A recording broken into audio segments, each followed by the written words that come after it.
যে কোনো ব্যক্তি যদি সকালবেলা আরবি 29টা হরফ সহি করে উচ্চারণ করে আর বিকালবেলা একবার আরবি হরফ সহি করে উচ্চারণ করে, তাহলে তার গলার মধ্যে বুকের মধ্যে ক্যান্সার হবে না।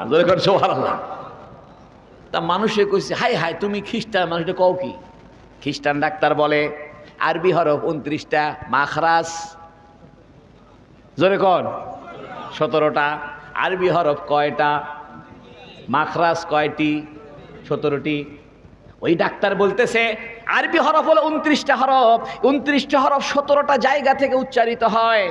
গলার ভিতর থেকে 6টা হরফ উচ্চারিত হয়, হামজা, হা, আইন, হা, গাইন, খা, খা, খা, যেখানে কাশ হয়, আলা জিবে যেখানে আছে, যেখানে মধ্যে মধ্যে চুলকায় খুশখুশ করে কাশ হয়, ওইখান থেকে উচ্চারণ হয় খা, খা, খা।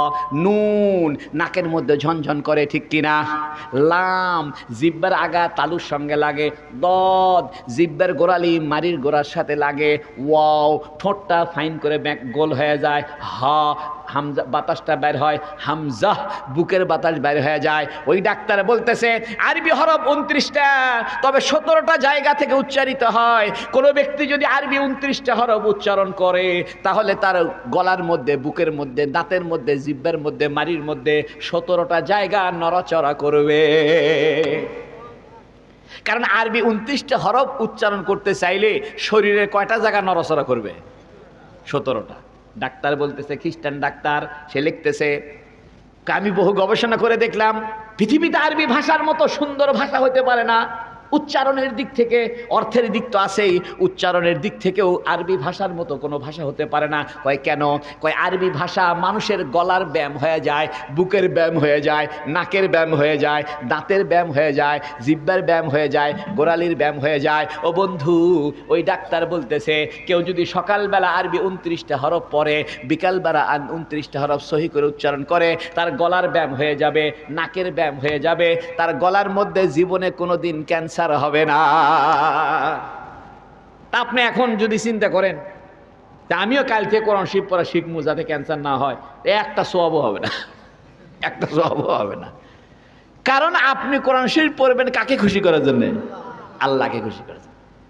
শোনেন, আপনি জানালা কাটছেন পশ্চিম দিকে, নিয়ত করছেন এই জানালা দিয়ে যাতে আজানের শব্দটা ভালো মতো আসে, তাহলে কি ওই জানলা দিয়ে রোদ আসা কি বন্ধ হয়ে যাবে? থুতু ফেলান কি নিষেধ হয়ে যাবে? আলো বাতাস ঢুকবে না? ঢুকবে।